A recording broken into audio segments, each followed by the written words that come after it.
Okay. Now I know what you're thinking, because somebody had sent like 2 reaction requests um days before, and I initially was gonna put this on Friday, but I was tired, I didn't have enough time, and something happened. Uh, while not telling on him, a friend of mine uh never watched this movie until that day, and he loved it. He loved the living hell out of it. And it got me to really think back to when I first watched it. My mom had introduced me to it, and her friend, who sadly isn't here with us anymore. Uh, Rest in peace to Michael Moore. Um,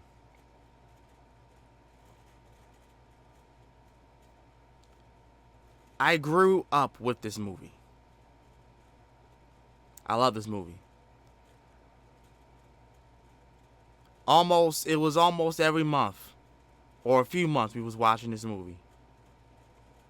And it was a nice afternoon and whatnot. We had popcorn or whatever food we had at the time. And we just enjoyed it.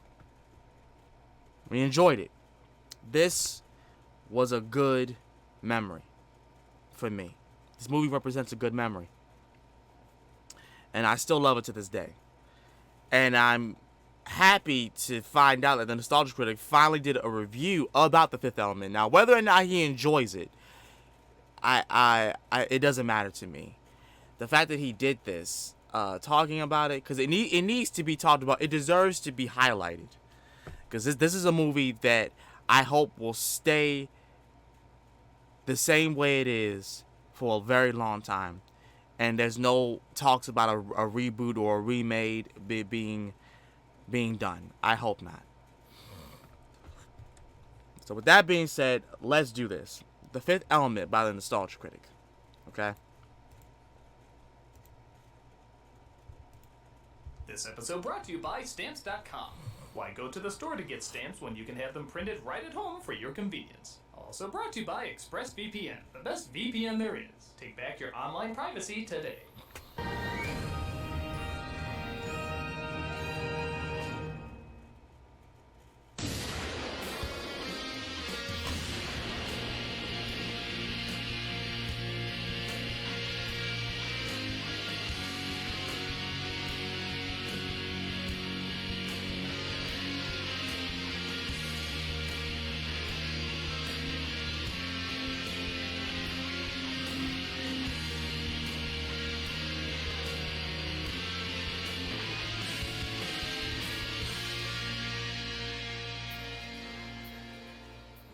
Nice to go on vacation for a while. Yeah, I need a break from Critic doing all those crazy things to us in his sketches. Speaking of which, why has our travel agent been so quiet?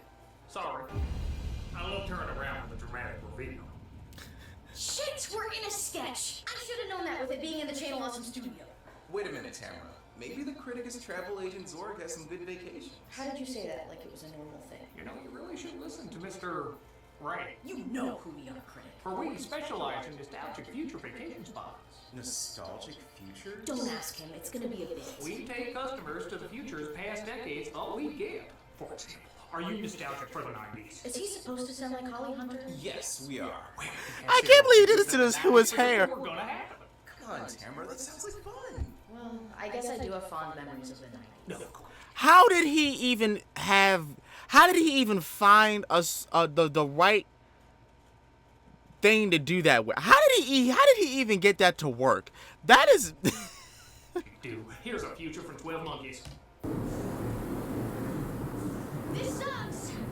What you think? Cold and apocalyptic. Alright, let's try the future from the Postman. Jesus. Verdict? Warm and apocalyptic. Well, I got a little future here for Waterworld. What were we even standing on? I got all sorts of 90s futures, like Terminator 2. Judge Dredd. Matrix. This one's not too bad. Yeah, everything's got a green tint, but I didn't think it. Oh, come on! Life comes from destruction, disorder, and chaos. Yeah, but why did the 90s predict that the future would be terrible? Well, no, I do have one last future for you. The fifth element. Oh, wow, this one's pretty great. Yeah, it's imaginative and fun, and it looks like a place you could actually live. Are there any downsides to this? Well, you would have to walk around wearing these. Well, we've warned Stranger on the show. Yeah, let's do it. Oh, and the occasional war zone. What was that?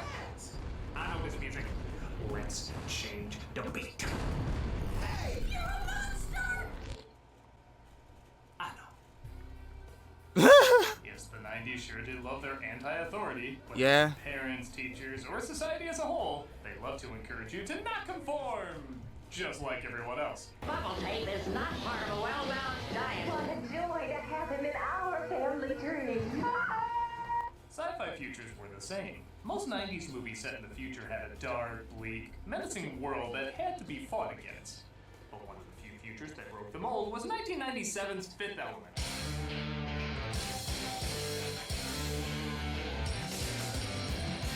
Writer and director Luc Besson apparently wrote this in his teens, and boy does it show!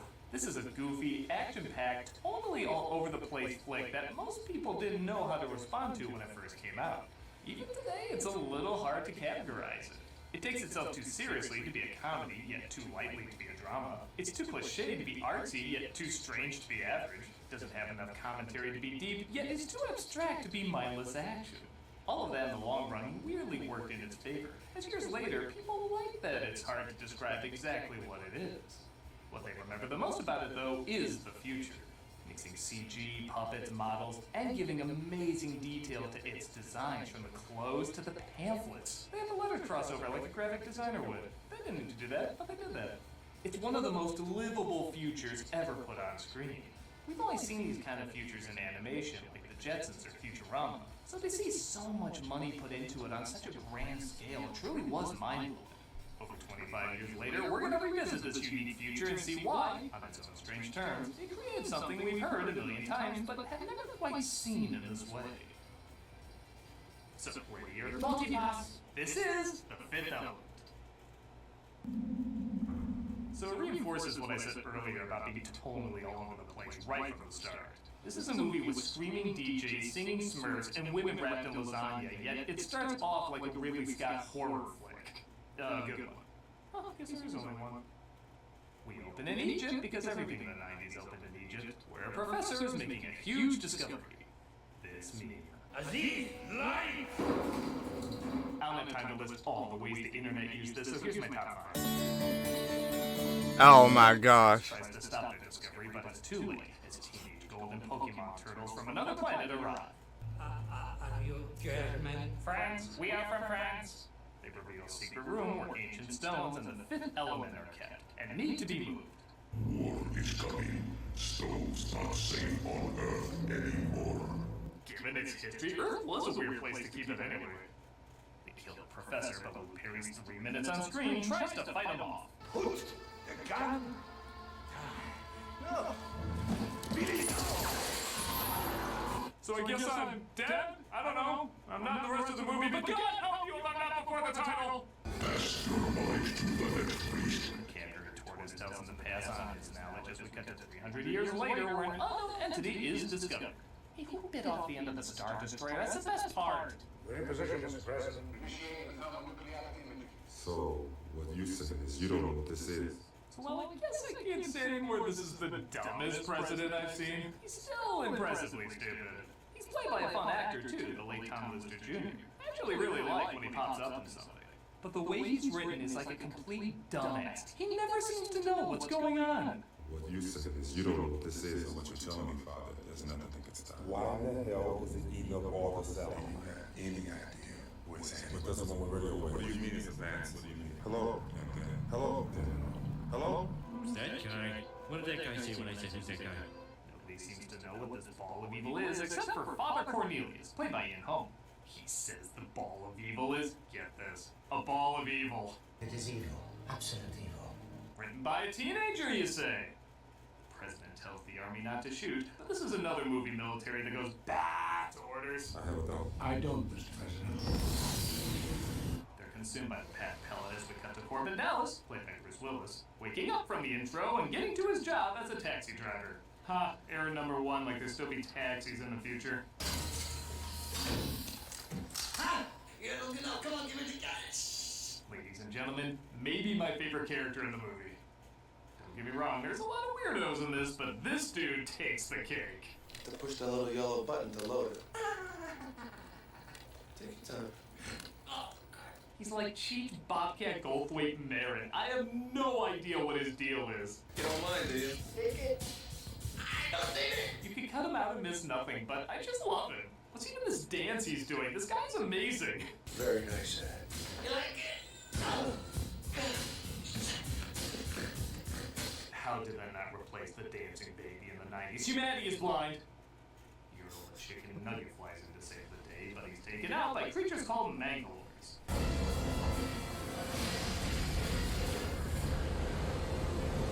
You know, for protectors of the ultimate weapon, they sure do go out like unprepared bitches a lot, don't they? Any survivors? Only one. But Thanos' hand survives, and they say there's enough cells in it to bring someone back to life. Kinda like 3D printing a human. Hey look, things are weird under a black light. Written by a teenager, you say?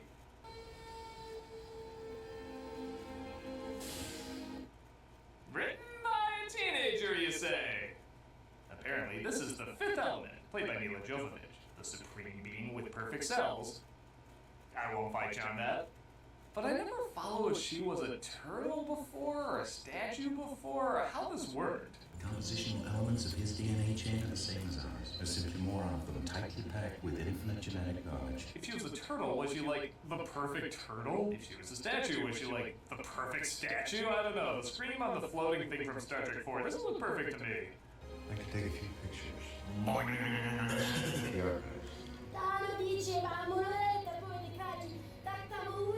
It should be pointed out that the language isn't gibberish. Well, okay, it is, but it's very well planned out gibberish.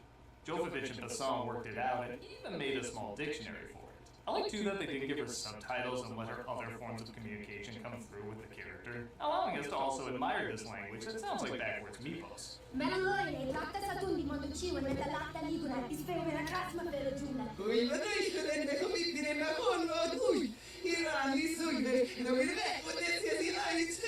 Perfect cells make her super strong, and she breaks out with the police chasing her.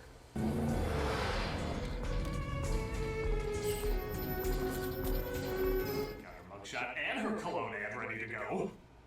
She crashes into Corbin's car, who is immediately drawn to her, and yeah, honestly, who couldn't be? Boom, yeah. I understand boom. I know this is an age-old trope, the fish out of water adorably not fitting in, but when it's done well, it's done well. And Jovovich does it really well. Big boom, big bada boom. It's funny, for all her badass roles where she acts like she's too cool to care, her strongest role is this goofy character because she's so passionate and does act like she cares. You have an unauthorized passenger in your vehicle. Corbin takes pity on her and outruns the cops, even the ones who are off duty. Thank you so much. Yeah, I'd love to see today's McDonald's employees wear that. Would you like my McMuffins, hotcakes, or Big Macs? How can you not love a chase that ends with a perfect moment from a Disney sitcom laugh track?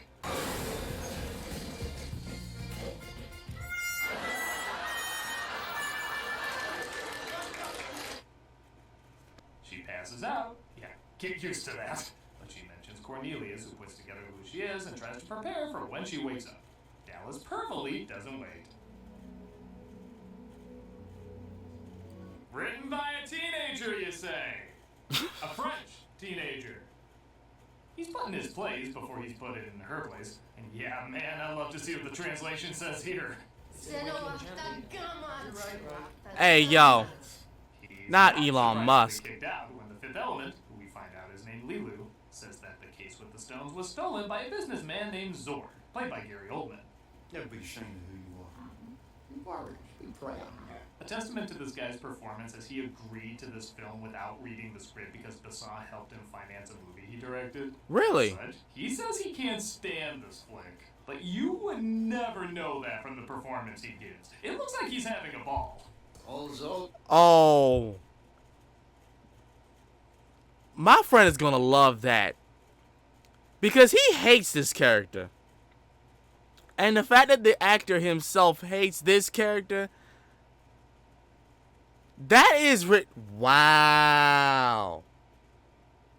He hates this movie because he hates wow. Goldies with goldies. Flamethrower. My favorite. He's like Clarice Starling if her voice was slowed down by like 10% and she was a used car salesman. Handles adjustable for easy carrying. Good for riders and lefties. Quick to screen interventions. Dr. Lecter, my name is Clarice Starling. Maybe you can decide for yourself whether or not I'm qualified enough to do that.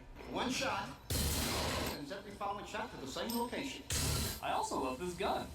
Shame the movie does it. It's only used once, and even then, it's pretty lame.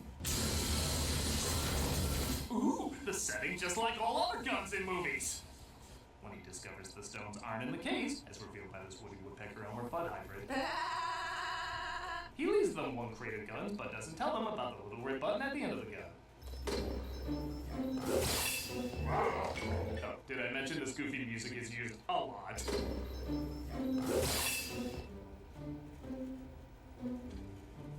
Corbin, even blaring an even. It sounds like Donald Duck music trying to block out a super uncomfortable thing from a past cartoon. Jesus! Ain't nothing wrong with Donald Duck. Ain't nothing wrong with it. Bring me the praise. Zorg sends for Cornelius, thinking he has information about the stones, which leads to, in my opinion, a fun little war of mindsets. Life, which you so nobly serve, comes from destruction, disorder, and chaos. Destroy. Zorg says life comes out of destruction and chaos, so he's necessary. But as he discovers, one little flaw, like choking on a cherry, can destroy anyone no matter how protected. Also, I love the simple honesty of this line. You're a monster, Zorg. Someone else saw the remake of Scarlet Letter? While eating Chinese, Corbin loses his job, and on top of that, gets a call from his mom. Corbin, sweetheart, you got broken fingers, you can't... Slappy squirrel. And it's so weird, but this is my favorite scene in the movie.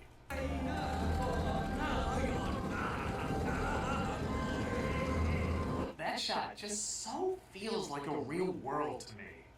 The design of that boat, which you could argue is the first food boat, whatever, so feels like something that would exist in this future. And this guy feels like someone that would exist in this future. Everything about this moment just feels like a window into another world that exists. He even says a line I quote all the time when he bets him lunch that he'll get good news but finds out he's been fired. He's got one lunch. Good philosophy. I love saying that whenever someone looks on the bright side of something. And I know that's odd, but it's moments like these that make me love the movies because the fantastical feels so real. I'll call you back. The usual action/comic farce does happen with Corbin's old general recruiting him for a mission against the evil 8-Ball, rigging a contest so that he meets with a singer who has the stones. Major Iceborne will look up for you. Your wife. And yes, she is made entirely out of sound effects. Lilu and Cornelius arrive too, so he hides the general, only to find he has to hide them too because Zorg's men are looking for him as well. Here's another line I shouldn't like as much as I do. Sir, are you classified as human? Negative. I am a meat popsicle. Because there's a stick up my ass? This line makes no sense. Why do I love it? Someone else thinking it's Dallas, and Lilu accidentally gets stuck in the auto wash. Many twice today. Both times ended up in my arms. Romantic? I guess? I don't know. He seems even more like a creeper now. Okay, in all fairness, Willis does do a very good job in this. Yes, it's very much the typical Bruce Willis performance, but it's needed for a film like this. It's like Alice in Alice in Wonderland. He needs to be the every person to react to all this weird-ass shit happening around. It works, and he does bring a lot of charm to it. Cornelius knocks him out, though, and takes his winning ticket. Take the mission. Kindly bury yourselves.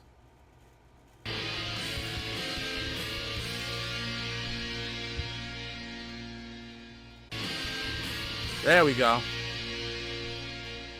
the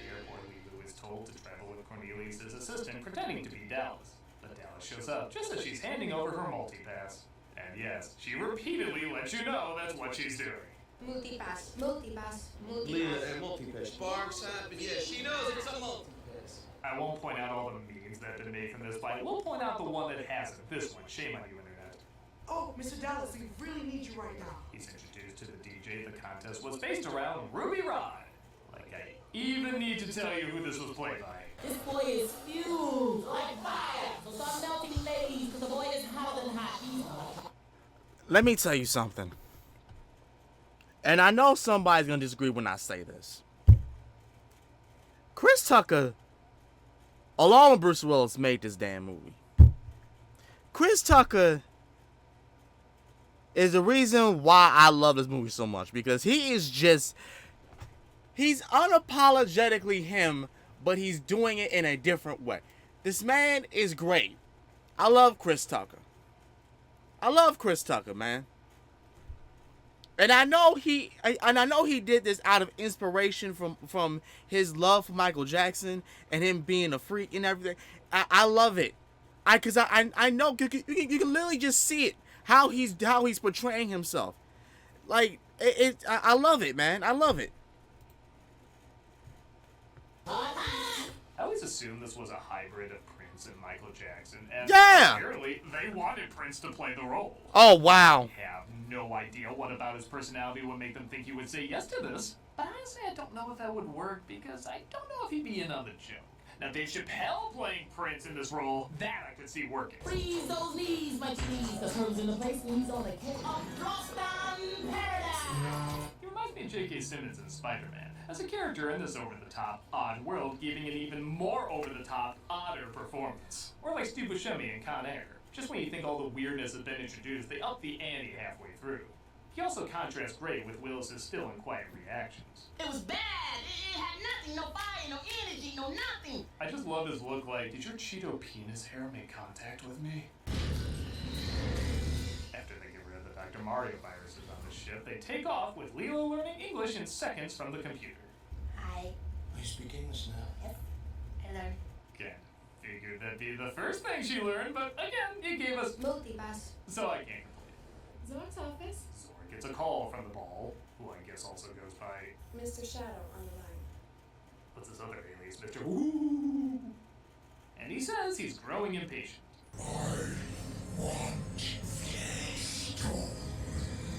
Please don't turn me into a sundae, I'm too delicious. They never do explain what this black gum on people's heads are when they talk to this thing. And yeah, I guess the mystery is kind of fun. As long as this dance never happens, I'll be fine. Speaking of music, the opera singer who has the Stones performs in front of an audience, and as I think many pointed out, the notes she sings are edited together because no human can go so low to so high so fast. Some singers gave it a shot. Yeah, I definitely went down the rabbit hole with this one. And found Jane Zhang is probably the closest.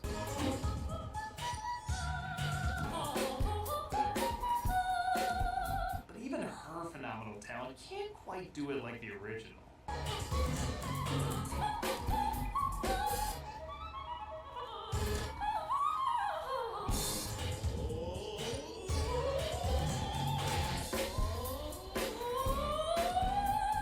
Still pretty goddamn amazing. Is this damn sure close? Who fights off the Mangalores trying to take the case with the Stones, but Zork comes in with his kick-ass gun on its most boring setting. Shoots her all up as the Mangalores do the same to the Diva. Zork leaves with the case, leading to hands down the funniest scene in the movie to me.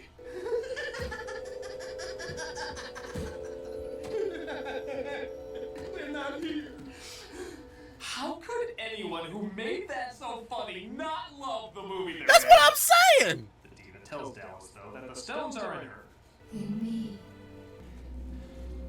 Whoa, whoa, I'm in my hat, you psycho. What are you doing? Dallas gets caught, but teams up with Ruby because, things weren't silly enough. Who does his best impression of Danny Glover and or Shia LaBeouf on Fast Forward? What you want to do? What you doing? Fun fact, this is the largest indoor explosion ever filmed. Wow. I wish it was shot so that it, looked like the largest indoor explosion ever filmed. Surprisingly, it looks underwhelming. Stop killing hostages. He next has to save Cornelius as he remembers the Mandalores won't fight without their leader. So he's sent in to negotiate. We're sending somebody in to negotiate! Anybody else want to negotiate? He was in Mouse Hunt. You want me to say it? That's a perfect line! The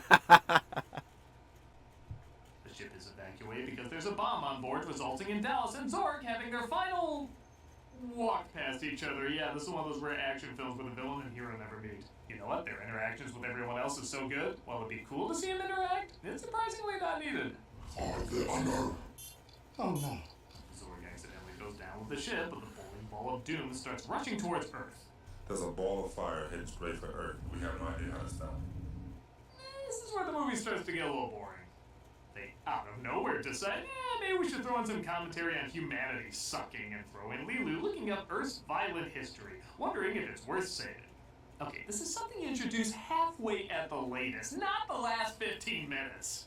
On top of that, isn't it a little weird making a big stink about how war and violence is bad after we saw Bruce Willis blowing aliens up and shouting one-liners? Did an adult write this or not? Oh, yeah. It does give us one cool scene, though. Well, I'll say this, though. I'll say this about that scene, and I'm going to explain it because I think it fits.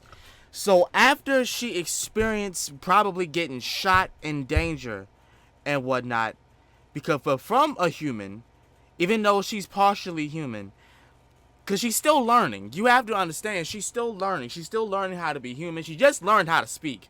So, of course, what are you going to do when you look something like language up? Stuff about humanity. And the most probable thing is war. And how brutal it is and what has happened over the years, especially when it comes to this movie. So I think the realization came to her when she realized that, like, she doesn't understand of what is really going on and how this earth even came to be. And it came to be in a culmination of wars. The future, that kind of future doesn't come from just being peaceful. It comes from war.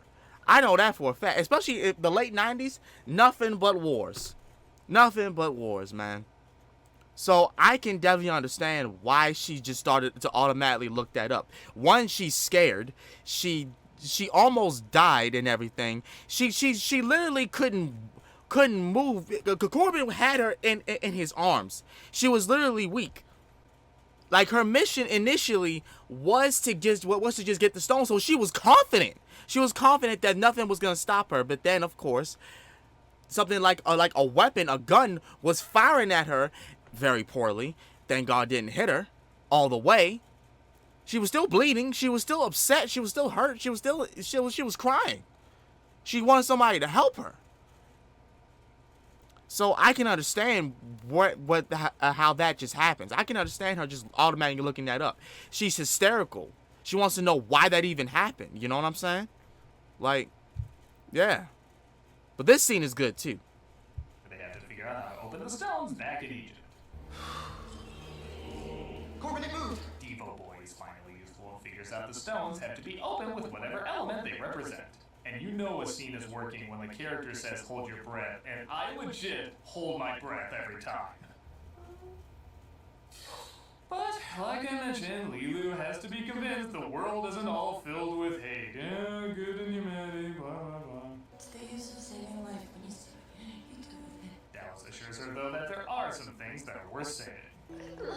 Like love is worth saving. I don't know love. Okay, I've never been to Monaco, but it doesn't mean I'm gonna let it blow up. Also, funny how we go from Dallas moving way too fast on Lilu to suddenly he's not moving fast enough. I need you. Tell her, Corbin. Written by a teenager. Even these cartoon characters would say this is going to... Hey, it's Bruce Willis. Calm down. Calm down. It's Bruce Willis. You can't help but fall for a guy like Bruce Willis. Bruce Willis is Bruce Willis, man. Shit. Like, I know he keeps saying because it was written by a teenager. This movie that was written by a teenager is fucking awesome, bro.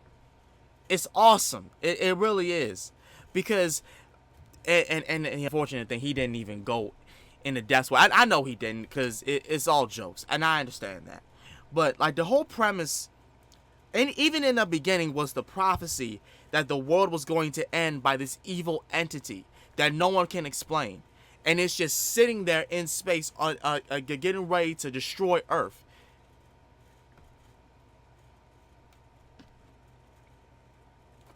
Like, come on. And the fact that the 4 elements, well, the 5 elements have been kept in Earth for thousands, probably millions of years, until finally the guardian aliens come down to say, hey, we gotta move this somewhere because it's not safe here on Earth for right now, until the 1,000 years is up, where we come back and we give the 5th element back to Earth so it can defend itself.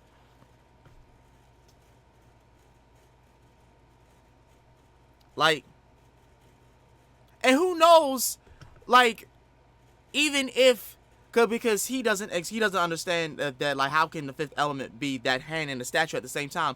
Who knows what was in that statue? What if what the contents of what was in that statue was Lilu?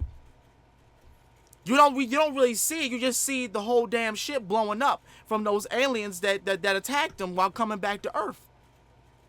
Like, so you have to like really have a deep dive, an even deeper dive in this movie to really understand it and appreciate it, because it's literally telling you about the need for humanity to have love,